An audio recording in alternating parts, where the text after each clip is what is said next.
తల్లిదండ్రులు మన పిల్లల కోసమే వాళ్ళ జీవితాన్ని త్యాగం చేస్తారు. పిల్లలు ఎదగాలని వాళ్ళు అనేక రకాలైనటువంటి శ్రమలు పడుతూ ఉంటారు. మరి కొందరి పిల్లలే ఎందుకు ఎదుగుతున్నారు? మార్పులు ఒక్కటేనా లేక ఇతర రకాలైనటువంటి అంశాలు కూడా ఉన్నాయా అనేది ఈరోజు మనం ఒక్కసారి మాట్లాడుకుందాం.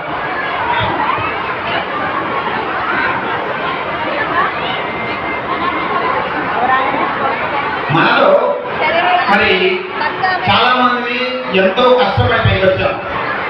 మన ఎకనామిక్ కండిషన్స్, ఆర్థిక పరిస్థితులు చూసుకుంటే middle class families, below middle class families అయినప్పటికీ కూడా మనము మన పిల్లలు ఎదగడానికి ఎంతవరకు అవకాశం ఉంది అనేది ఖచ్చితంగా మనం తెలుసుకోవాలి.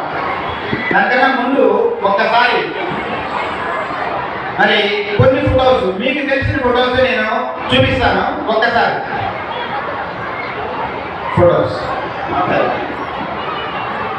సరే, మనలో ఎంతమందికి ఏపీజే అబ్దుల్ కలాం తెలుసు? తల్లిదండ్రులు ఓకే. మరి ఎంతమందికి సత్యనాథల్లా తెలుసు?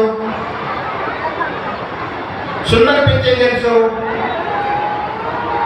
అలాగే మన క్రికెట్ ప్లేయర్స్ ధోని ఎంతమందికి తెలుసు? Okay, very good. మరి వీళ్ళందరికీ ఎదుగుదలకి కారణం వాళ్ళకి పైసలు ఉండటమేనా? వాళ్ళకి పైసలు ఉంటేనే, వాళ్ళ తల్లిదండ్రులకు పైసలు ఉంటేనే వీళ్ళు ఎదిగారా? కాదు కదా. మనందరికీ తెలుసు ఏపీజే అబ్దుల్ కలాం తండ్రి ఒక పోర్ట్ ఓనర్. అలాగే మన సుందర పిచ్చయ్య వాళ్ళ తండ్రి నార్మల్ ఎలక్ట్రికల్ ఇంజనీర్. మరి వీళ్ళంతా ఆ స్థాయికి ఎలా అయ్యారు? ఇప్పుడు గూగుల్ సీఈఓగా మన సుందర పిచ్చయ్య పనిచేస్తున్నాడు. ఆయన సంవత్సర ఆదాయం ఎంత తెలుసా? 90 నుంచి 100 కోట్లు. అంటే ఇక్కడ వాళ్ళ తండ్రికి అంత ఆస్తి లేకపోయినా, తండ్రికి అంత పలుకుబడి లేకపోయినా, ఒక కొడుకు ఆ స్థాయికి ఎదగడానికి ఏమి కారణమైంది? అలా ఏపీజే అబ్దుల్ కలాం తండ్రి ఒక పోర్ట్ ఓనర్. మరి ఏపీజే అబ్దుల్ కలాం ఎదగడానికి ఏమిటి కారణం? అలాగే ధోని మొదట్లో normal life, below middle class family నుంచి వచ్చాడు. మరి వాళ్ళ తండ్రి నార్మల్ వ్యక్తి అయినా ఇతను మొదట్లో టీసీగా చేసిన మరి అంత స్థాయికి భారత కెప్టెన్గా ఎదగడానికి ముఖ్యమైన కారణం ఏమిటి? మీరు ఎవరు చెప్తారు? ఓకే, నేను ఒక ముఖ్యమైన మాట చెప్తాను. వీళ్ళు ఎదగడానికి ముఖ్యమైన కారణం తెలుసుకుంటే మన పిల్లలు కూడా ఆ స్థాయికి ఎదగడానికి అవకాశం ఉంది. అదొక సీక్రెట్. కానీ అందరూ గ్రహించగా మనం దాన్ని పట్టుకోలేక మనము ఇలా నష్టపోతున్నాం. మరి ఆ సూత్రం ఏంటి, ఆ సీక్రెట్ ఏంటో ఈరోజు మనం తెలుసుకున్నాం. ఆ సూత్రము ప్రధానంగా మన చుట్టూనే ఉంటుంది, మన ఆడుతూనే ఉంటుంది, మన సృష్టిలోనే ఉంటుంది, మన ప్రకృతిలోనే ఉంటుంది. మనం మటుకు గమనించాం. ఉదాహరణకి కొన్ని విషయాలు చెప్తాం.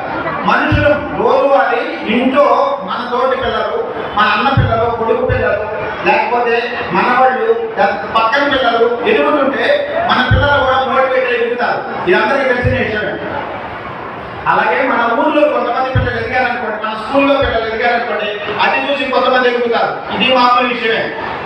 మరి ప్రపంచ స్థాయిలో జరుగుతున్నటువంటి ఈ కార్యక్రమాల్లో మరి మన పిల్లలు ఆ స్థాయి పెరుగుతున్నారు. సత్యనాథల్లా కానీ, సుందర పిచ్చయ్య కానీ, ధోని కానీ, వీళ్ళంతా ప్రపంచ స్థాయి నాయకులు. వీళ్ళు ఎలా ఎదిగారు? మరి వీళ్ళంతా కూడా మనకి మోటివేషన్ ఎలా ఇస్తారు? వాళ్ళ తల్లిదండ్రుల ఆలోచన రీతి. ఇక్కడ నేను చెప్పేది ఏంటంటే, మీ ఆలోచన రీతి మీ పిల్లలను ప్రభావితం చేస్తుంది. మీరు మాట్లాడే ప్రతి మాట, స్కూల్లో చదివేటువంటి చదువుతో పాటుగా ఇంట్లో మీరు మాట్లాడుకునే మాటలు, మీరు పోట్లాడుకునే పోట్లాటలు, అలాగే మీ పిల్లవాడిని మీరు తిట్టే తిట్లు, అలాగే మీ పిల్లవాడిని మీరు పొగిడేటువంటి విధానం కూడా పిల్లల ఎదుగుదల కారణం అవుతుంది. ఇది మనం ఎంతమంది గమనిస్తున్నాం? ఎలా? మనము సృష్టిలోంచి నేర్చుకున్నటువంటి విషయాలు, విజయానికి అవసరమైన అంశాలు మనం వాళ్ళకి పంచుకోకపోతే వాళ్ళు అలానే ఉంటారు. ఏం పంచుకోవాలి ఎలా పంచుకోవాలి. ఉదాహరణకి మనం మన చుట్టుపక్కల ముళ్ళ చెట్లు చూస్తామా, ఎన్ని ముళ్ళ చెట్లు ఉంటాయి, ఎందుకు అలా ఉంటాయి? మామూలు ఆకులు పెట్టుకొని ఉండొచ్చు కదా, ముళ్ళు ఉన్నటువంటి చెట్లు ఎందుకు ఉంటాయి? ఆ ముళ్ళు ఎందుకు వాటికి? అవి వాటి అవసరాలకు తగ్గట్టుగా, ముఖ్యంగా ఎడారి ప్రాంతాల్లో బతకడానికి అనువుగా అవి ఆకులుంటే ఆకుల నుంచి నీరంతా కూడా గాలిలో వెళ్ళిపోయిందని ముళ్ళుగా తయారవుతాయి. చుట్టుపక్కల ఉన్న ఆవులు లేకపోతే పశువులు తినకుండా, జంతువులు తినకుండా రక్షించుకోవడానికి అవి మారుతాయి. అంటే తన అవసరాలకు తగ్గట్టుగా తాను మారింది. అలాగే వంట చూసామా, వంట పైన పైన హంప్ ఉంటుంది. ఎందుకని? అవసరమైనప్పుడు ఆహారం దొరకనప్పుడు అది బతకడానికి అనువుగా ఫ్యాట్ స్టోర్ చేసుకుంటుంది, దాన్ని ఉపయోగించుకొని బతికింది. ఇలా సృష్టిలో అనేక రకాలైనటువంటి రహస్యాలు మరి మనం చూస్తూ ఉంటాం. వాటిని చూసి మనం ఏం నేర్చుకుంటున్నాం? చివరికి మొక్కలు కూడా. మీరు ఎప్పుడైనా సముద్ర ప్రాంతానికి వెళ్తే సముద్రం పక్కనే తీరంలో కొన్ని మొక్కలు ఉంటాయి. ఆ మొక్కలకు వేరు బయటకు వస్తాయి. ఎందుకు అనుకుంటారు ఆ వేరు బయటకు వచ్చేది? నీళ్ళలో గాలాడక మొక్కలకు కావాల్సినటువంటి గాలి కోసం వేరు బయటకు పుట్టించుకుంటారు. ఆ వేళ్ళ నుంచి గాలి పీల్చుకొని మొక్కను బతికించుకుంటారు. అంటే మన చుట్టుపక్కల ఉన్నటువంటి మొక్కలు, మన చుట్టుపక్కల ఉన్నటువంటి మరి జంతువులు వాటి అవసరాలకు తగ్గట్టుగా మారుతున్నాయి. మనం కూడా మన పిల్లలకు నేర్పాల్సింది చాలా విషయాలు ఉన్నాయి. మనం ఎన్ని పైసలు ఇచ్చాము వాళ్ళకి అది కాదు ముఖ్యం, ఎన్ని సౌకర్యాలు కల్పించాము అది కాదు ముఖ్యం, కానీ వాళ్ళకి ఎలాంటి ఆలోచన రీతిని మనం అందించాము, ఎలాంటి మరి పెరుగుదలకు సంబంధించినటువంటి అంశాలను నేర్పాము అనేది చాలా చాలా ముఖ్యం. ఉదాహరణకి వేరుశనగ వేసినటువంటి రైతులు ఉంటారు కదా, వేరుశనగ మొక్కలు చూస్తే వేళ్ళకు బుడిపెలు ఉంటాయి చూసారా? ఏమిటి ఆ బుడిపెలు? అది ఒక రకమైన బ్యాక్టీరియా. ఆ బ్యాక్టీరియా అనేది మరి గాలిలోంచి మొక్కకు కావాల్సినటువంటి నత్రజని ఎరువులు ఇస్తుంది. ఎందుకు? దానికి ఏం పని? మొక్కకు సహాయం చేయాల్సిన పని ఏంటి దానికి? ఎందుకంటే మొక్కల మీద అది బతకడానికి వేల దగ్గర దానికి నివాసం ఇచ్చింది, ఇల్లిచ్చింది. ఇల్లిచ్చినందుకు కృతజ్ఞతగా బ్యాక్టీరియా గాలిలోని నత్రజనిని అది లాక్కొని మొక్కకిస్తుంది. అంటే ఒకరికి సహాయం చేస్తే మరొక రకంగా సహాయం పొందడానికి అవకాశం ఉంటుంది.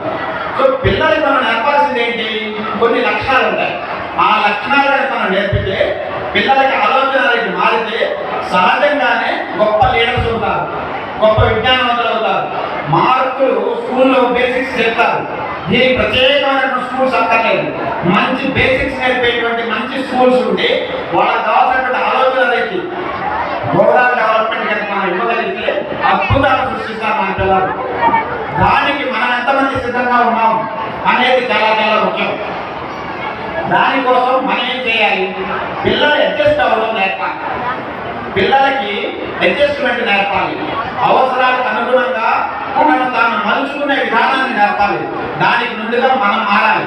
తల్లిదండ్రులుగా మనం ఎంతమంది అవసరాలకు తగ్గట్టుగా మనం మారుతున్నాం అనేది పిల్లలు గమనిస్తుంటారు, అది వాళ్ళు నేర్చుకుంటుంటారు.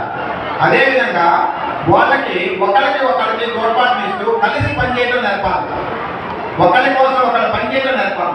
ఉదాహరణ ఒక సృష్టిలో ఒక రహస్యం చెప్తాను. మనకి తేనెటీగలు చూస్తాం, తేనెటీగలు పువ్వుల్లోంచి తేనె తీసుకుంటారు.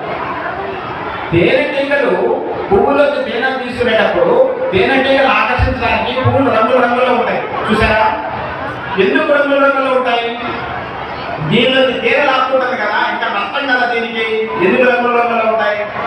ఎందుకంటే తేనె తీసుకున్నప్పుడు మన కందిరే కానీ తేనెటే కానీ దాని మీద పిప్పటి రేఖ తీసుకెళ్ళి వేరే ఫ్లవర్ మీద వేరే పువ్వు మీద పెట్టడం వలన పరపరాగ సంపర్కం జరిగి దానికి విత్తనం పడుతుంది. అంటే ఒక విధంగా దీని దగ్గర తేనె తీసుకుంటూ మరొక సహాయం చేస్తుంది. అంటే ఒకదానికి కూడా సహాయం చేసుకుంటుంది. ఈ సహాయం చేసేటువంటి గుణాన్ని కూడా పిల్లలకు నేర్పాలి. ఇప్పుడున్న కంపెనీలు గతంలో లాగా మార్కులు వేసిన ఉద్యోగాలు ఇవ్వడం లేదు. ఏం చూస్తున్నాయి?